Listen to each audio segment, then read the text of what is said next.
नमः शिवाय। भगवान श्री ऋषभ देव जी का अवतार ही निवृत्ति परायण महामुनियों को परमहंस उचित धर्मों की शिक्षा देने के लिए हुआ था। श्रीमद् भागवत पुराण की इस वीडियो में आप जानेंगे श्री ऋषभ देव जी के विरक्त जीवन की झांकी और उनके देह त्याग के बारे में। श्री सुखदेव जी कहते हैं, ऋषभ देव जी ने केवल शरीर मात्र का परिग्रह रखा और सब कुछ घर पर रहते ही छोड़ दिया। अब वे वस्त्रों का भी त्याग करके सर्वथा दिगंबर हो गए। उस समय उनके बाल बिखरे हुए थे, उन्मत्त का सा वेश था। इस स्थिति में वे आह्वानीय अग्नियों को अपने में ही लीन करके सन्यासी हो गए और ब्रह्मवर्त देश से बाहर निकल गए।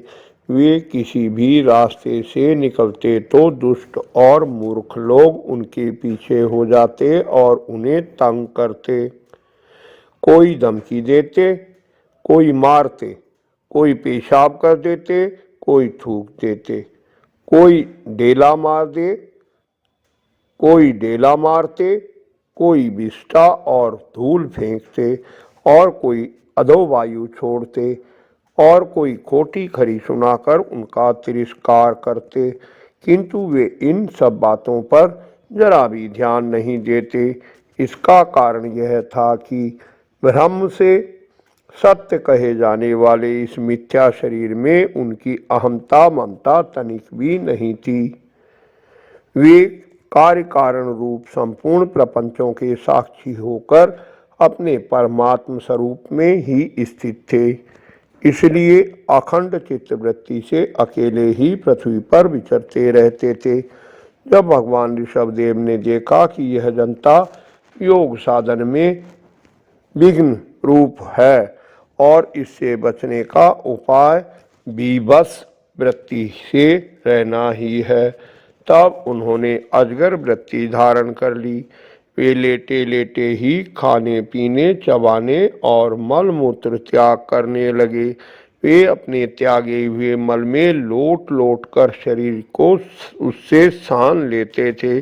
इसी प्रकार गौ, मृग और काक आदि की वृत्तियों को स्वीकार कर वे उन्हीं के समान कभी चलते हुए, कभी खड़े खड़े, कभी बैठे हुए और कभी लेटे हुए ही खाने पीने और मलमूत्र का त्याग करने लगते थे। परीक्षित, परमहंसों को त्याग की शिक्षा देने के लिए मोक्षपति भगवान ऋषभदेव ने कई तरह की योगचर्याओं का आचरण किया। भगवान ऋषभदेव जी इंद्र आदि सभी लोकपालों के भी भूषण स्वरूप थे, तो भी वे जड़ पुरुषों की भांति अवधूतों के से वेश, भाषा और आचरण से अपने ईश्वरीय प्रभाव को छिपाए रखते थे। अंत में उन्होंने योगियों को देह त्याग की विधि सिखाने के लिए अपना शरीर छोड़ना चाहा। वे अपने अंतःकरण में अभेद रूप से स्थित परमात्मा को अभिन्न रूप से देखते हुए वासनाओं की अनुवृत्ति से छूटकर लिंग देह के अभिमान से भी मुक्त होकर उपराम हो गए। वे पृथ्वी तल पर विचरते हुए कुटकाचल के वन में झंझावत के झकझोरते हुए मांसों के घर्षण से परवल दावाग्नि धधक उठी थी। उसने सारे वन को ऋषभदेव जी सहित भस्म कर दिया।